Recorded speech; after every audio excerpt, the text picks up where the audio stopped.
Geçmişimle ilgili bana yönelik yapılan algı operasyonlarına karşı açıklama. İstanbul, İzmir, Antalya ve Bursa gibi Batı metropollerinde ülkücülerle ticari ortaklık kuran, kanka olan, hatta gönül ilişkileri yürüten DEM partililer kalkmış bana Asenacı diyerek asılsız ithamlarda bulunuyorlar.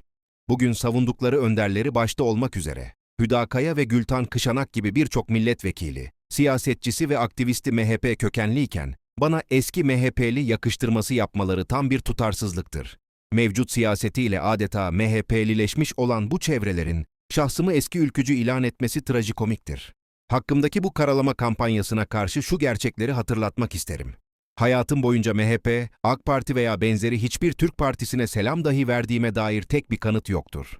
HDP'nin girdiği ilk seçimde oy verdiğim ve 2018 yılında bugün büyük bir hata olduğunu kabul ederek kayyumlara karşı HDP'nin talebi üzerine İmamoğlu'na destek verdiğim tüm çevremce bilinmektedir. Eskiden ülkücü olduğum iddianız doğru olsaydı bile bu durum milyonlarca Kürdün yaşadığı asimilasyon gerçeğinin bir parçası olurdu. Dolayısıyla o çizgiden kurtulup milli bilince ulaşmam, Kürtler için bir kayıp değil kazanımdır. Sizin amacınız zaten Kürtleri asimilasyondan kurtarmak değil mi? İşte beni uyandırdınız. Peki şimdi neden rahatsızsınız?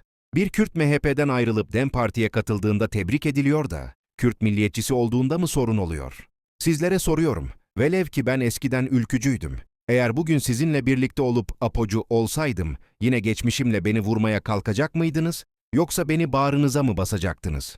Ben geçmişte sadece İslami hassasiyetlerimden dolayı, üzerindeki semboller nedeniyle binlerce dindar Kürt gibi Türk bayrağına sempati duydum. Bunun dışında hiçbir bağım olmadı. O tarihlerde dahi sandığa gittiğimde oyumu HDP'ye verirdim. Ben, sadece geçmişteki manipülasyonlardan kurtulmakla kalmadım, aynı zamanda binlerce Kürt'ü uyandırdım ve uyandırmaya devam edeceğim.